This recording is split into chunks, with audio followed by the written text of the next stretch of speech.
Perhaps you, this past week, had someone say to you, I am blessed. Perhaps they said to you, have a blessed day. I had that happen several times during the week. You know, when you're just talking to somebody, maybe it's just at the store, and you're finishing up checking out your items at the store, and the clerk says, have a blessed day. Well, do you know what they mean by that? Do you really know what they mean by that? Not unless they define that word blessed for you.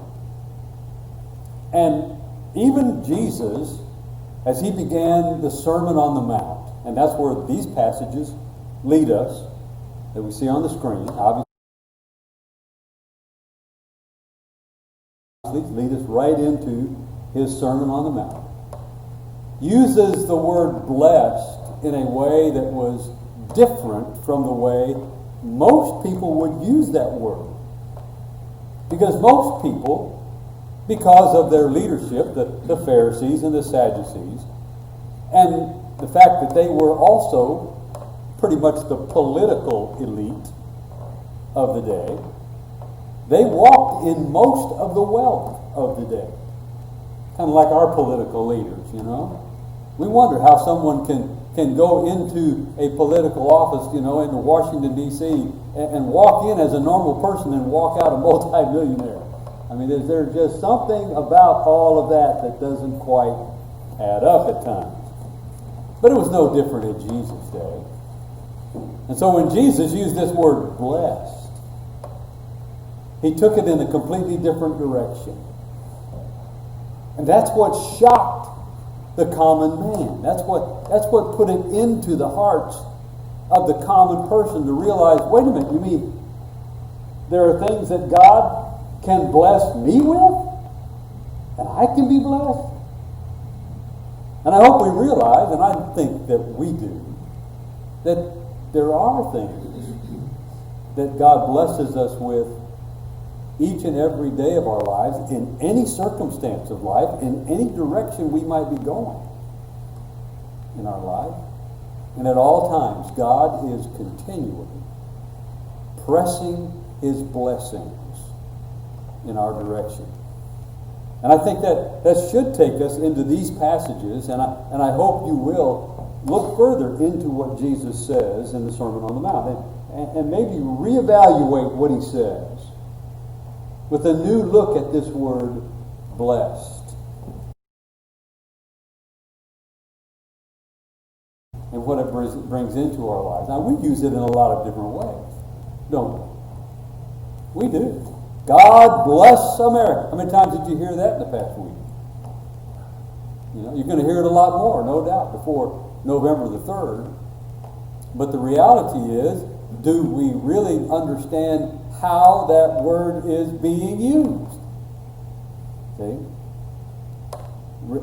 And unfortunately, it's being used differently than the way Jesus uses it and the way God presents it in his word.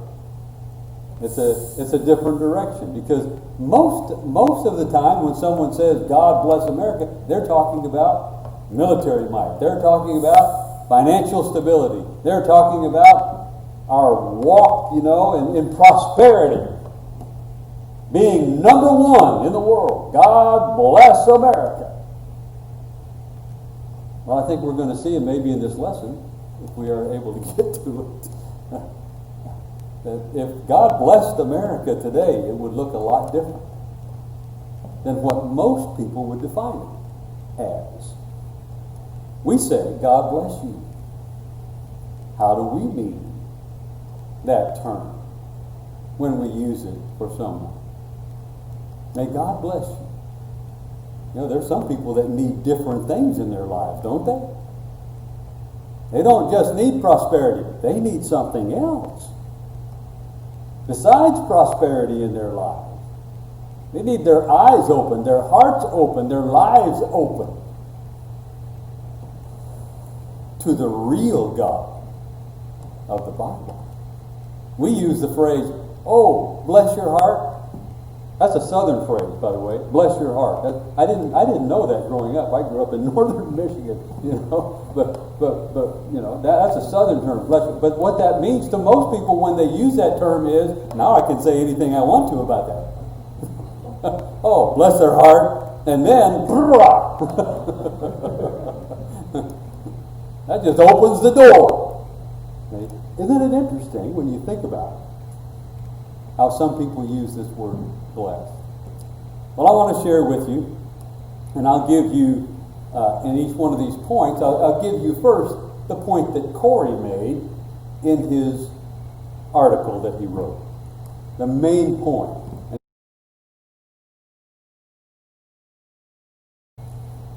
One of those is this, right in front of you.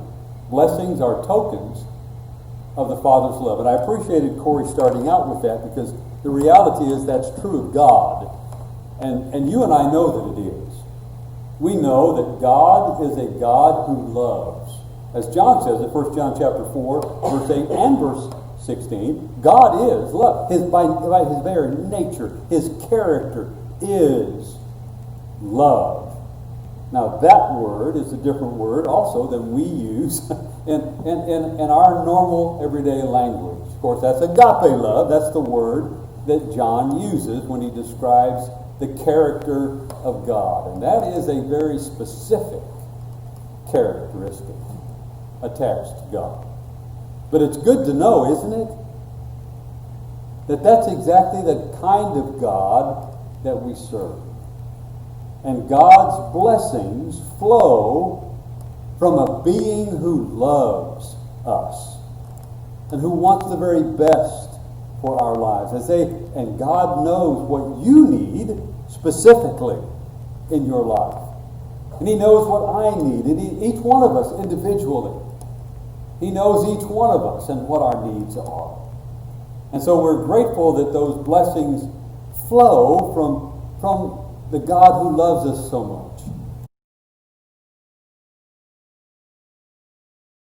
But then as I thought about it, I had to ask myself and put this into a perspective to where I could, kind of wrap my mind around it. And these things just sort of popped up as I was, and I do this when I'm preparing a sermon. A lot of times I just scribble ideas down. Okay, what are the first impacts that I have when I think about that? And I'll start writing things down. And I may get a list of 10 or 12 or more things. And then I have to go back through and look at each of those things and decide, okay, which ones seem to fit better into what we're talking about. And so when we're talking about God, when we're saying God blesses us because he is the being of love, and it flows from his being, then I have to think, okay, that means God will act always. He will always act consistently with his character. Do you always do that? I can honestly tell you, if people watch me, I probably am not very consistent. I try to be, don't we? We try to be. We try to be the same, but it's not, being human, it doesn't always happen that way. I tried to always love my kids the same. You try to do that? You favor one over another. You look in Bible history, a lot of problems in families and biblical family history was caused because one parent favored one child and another parent favored the other child. A lot of things happen because of that. But aren't you glad God is consistent always? He loves all of us the same. He treats all of us completely consistently with his character. And I appreciate God blesses us because he loves us. And that's interesting because that led me to the next point. God's natural physical blessings are not based on performance.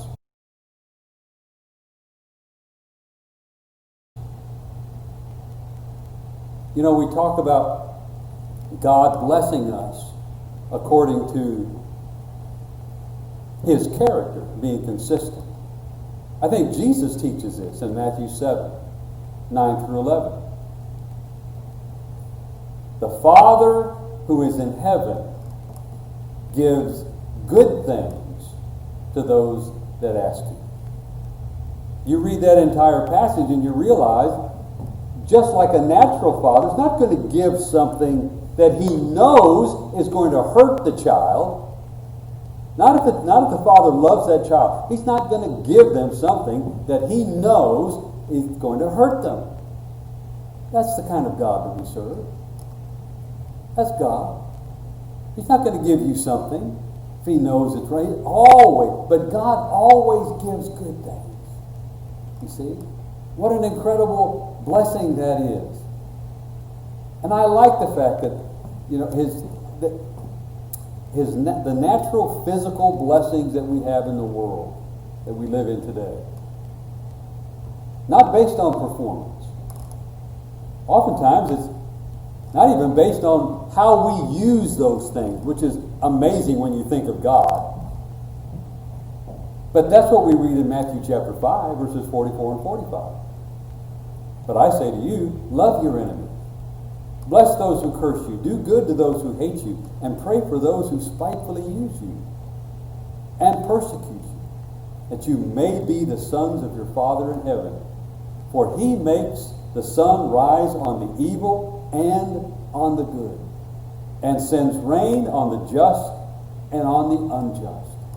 And sometimes he sends more rain on some than he sends on others. Isn't that true? He does. That's God. But he knows what is needed.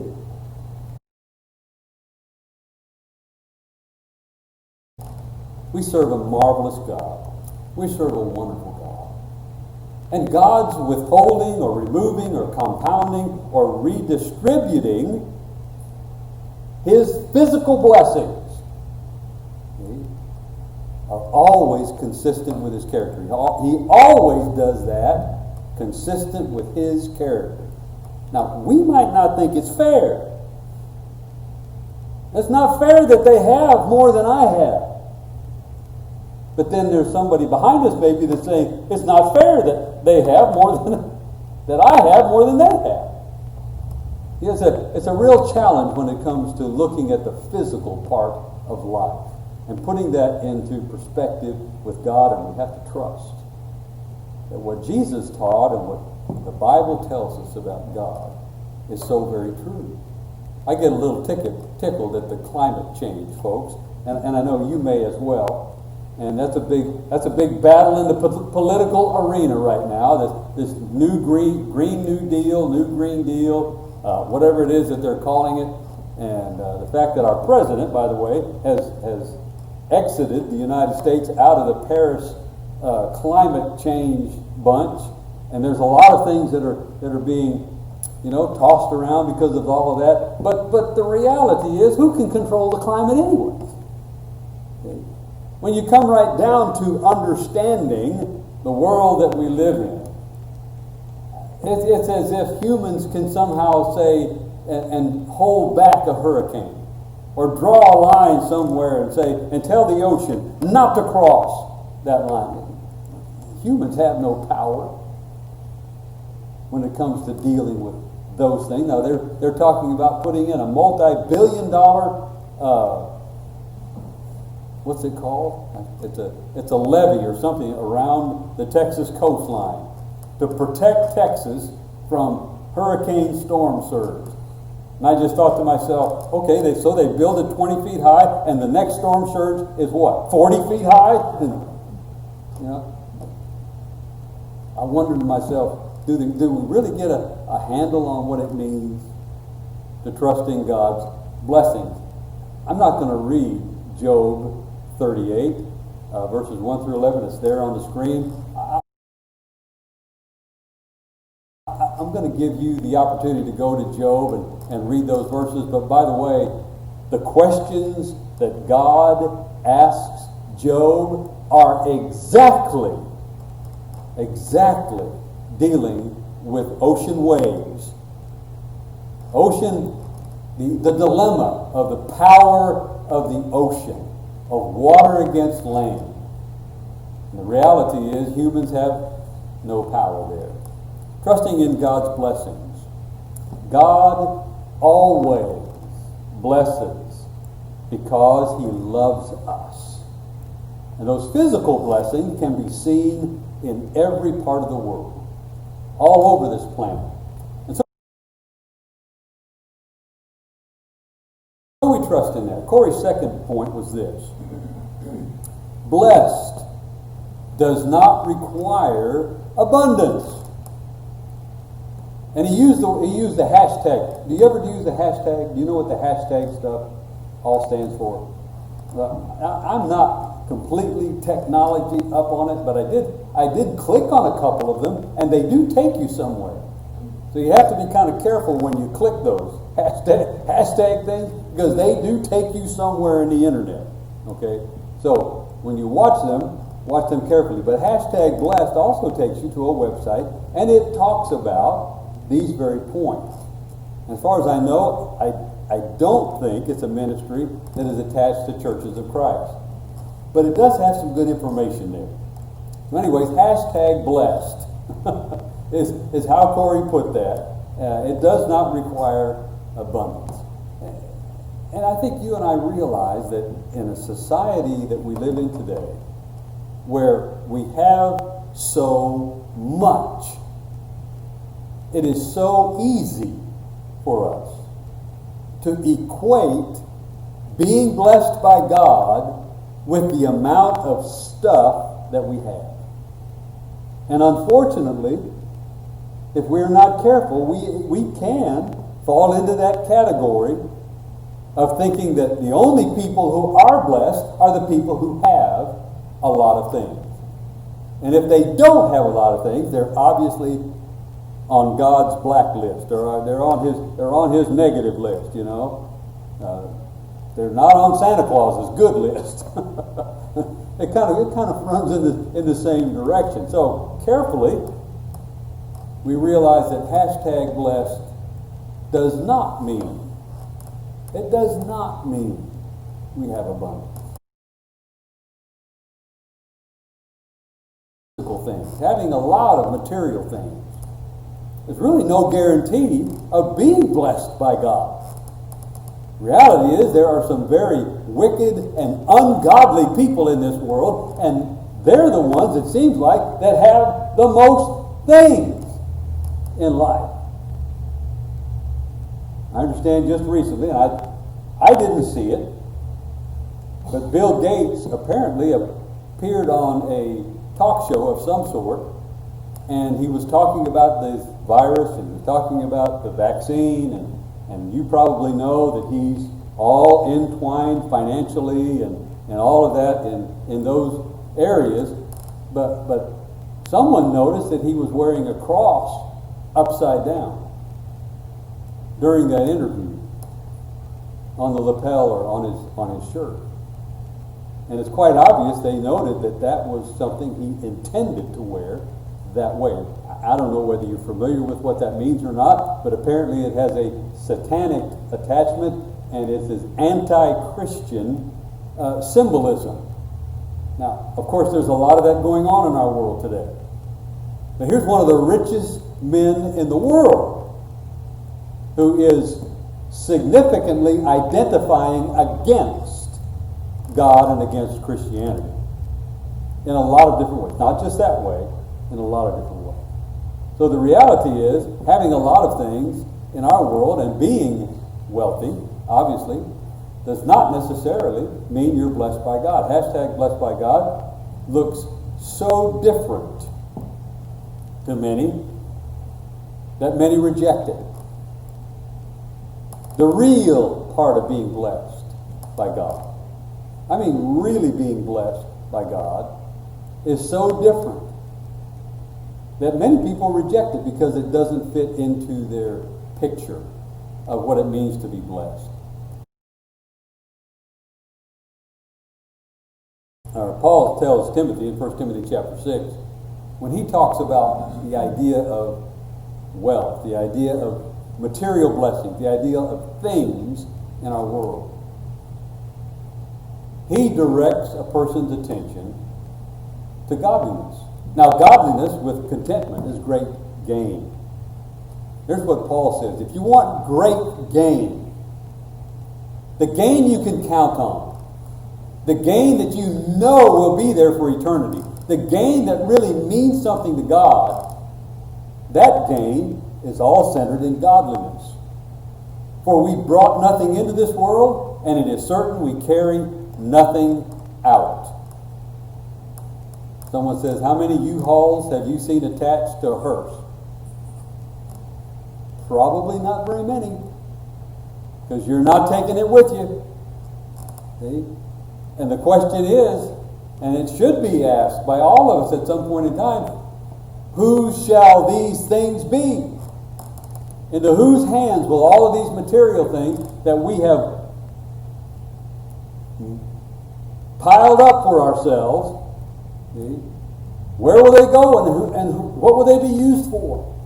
And whose hands will they go into? It's amazing how many Christians in the Lord's church today have a will already in place, have got their will all written out, but there's not a line in that will for the Lord's church to leave anything to the Lord or to the church and for His use after the fact. Whose shall these things be? That really goes to whether or not we trust this word blessed the way that God uses it in His Word, doesn't it? It really does in our lives. Now it's interesting, there are some things that this passage does not say. This passage does not say it's a sin to be rich. There's nothing wrong with wealth. There's nothing wrong with having a huge amount of abundance in life. It doesn't equal being evil. That's not what this passage says. It's not a sin to be rich. God does not make certain individuals wealthy. God doesn't do that. He can if He wants to. But all of that is very relative within the framework of physical things. Money doesn't equal bad. It's not money that's the problem. Paul said and as he spoke to Timothy, it's the root, the love of money that is the root of all kinds of evil, where a person will do anything to be wealthy. And so it's interesting as it plays out for us. And finally, we think about God blessing America.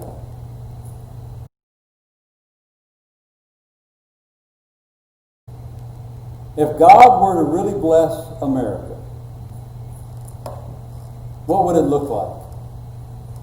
What do you think it would look like in the world that we live in today? God has blessed America in tremendous ways. God blessed America from the very beginning. And I'm convinced when you go back and study the founding documents and look at the founding fathers, as we call them, the reason that God has blessed America all of these years, not because those individuals were the most powerful people on the planet at that time, not because they had the most wealth, because they didn't, but it was because the principles they put in place were founded and based on biblical principles, on God's wisdom. And they did their very best to seek God's wisdom and to bring His will as outlined for them in the Bible into the governing documents of this nation. Now, you know, we've had several recently, even a president who has made the statement that America is no longer a Christian nation. While that hurts you and our conscience and our thinking, the reality is America has abandoned Christian principles. Most of America has walked away from the godly values that were placed in the original documents that were signed by those men at great peril to their own lives, and then fought for and shed blood for, so that those principles could begin as the founding documents of an entire nation. But today, if you walked out on America's streets, the vast number of Americans are not holding on to God's will and God's word. So what would it look like if God blessed America today? You know, would everybody in America automatically walk into their ATM and put their number in, and their balance in their checkbook would read $1 million? Would that be the kind of blessing that God would give America today? Would they wake up the next morning, maybe living in an apartment, they wake up the next morning, and on the doorstep is a deed to a brand new house and property, paid for, free and clear. No longer have to live in an apartment with all of these close neighbors. Is that the way God would bless America? I think if we start praying, God bless America, and really mean, God bless America,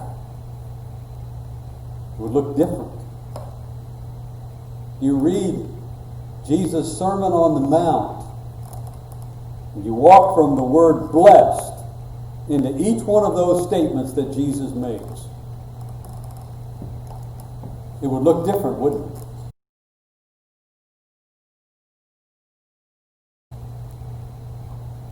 Because God would bless America with a spiritual revival at the very core of its being. Like the prophets of old who stood up to Israel and said, repent, because God's judgment is coming. They needed a spiritual revival, a spiritual change. They didn't need more wealth. They didn't need bigger bank accounts. They didn't need bigger houses. They didn't need 2 horses in a garage and a donkey in every stable. What they needed was a spirit that reattached to God. And if God blessed America today, that's where God would be blessing America. With the rejection of sinful practices. Human beings do not have the right to define right and wrong. That belongs to God. Human beings ought to be simply surrounding themselves with right as defined by God, and rejecting those things that are wrong. But in our world, that's not the case. And in America, it's not the case today.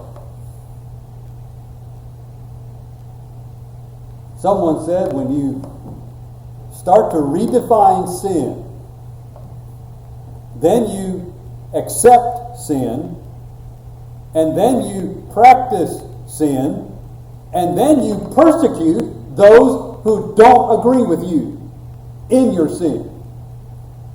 When you look at America, that's kind of the way we're going.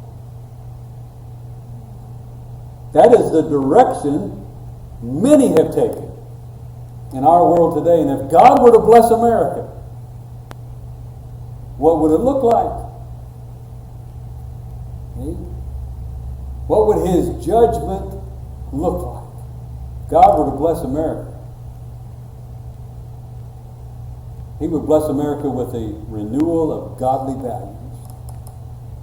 And the only place that starts is with you and me. That starts in our lives. As we do our very best to live out the principles of God for those around us. And then to help them see the difference between an ungodly value and a godly value. And help them to understand what those are. And why they need to be practicing godly values. Doesn't mean it's going to put them in a place that they're going to be happy. I mean, seriously, over overrun with happiness in their life, that's not necessarily the end result of godly practice, is it? That's not what Paul said. Paul said, those who would live godly in Christ shall suffer persecution. And encourage you and I to remember there are ways that we can bless other lives around us. And if God has blessed you with amazing talents, amazing abilities, and amazing opportunities, and even materially with some wonderful things, the best thing you can do is be a person who is willing to share and help others to see and to enjoy the reality of what it means to be blessed by God.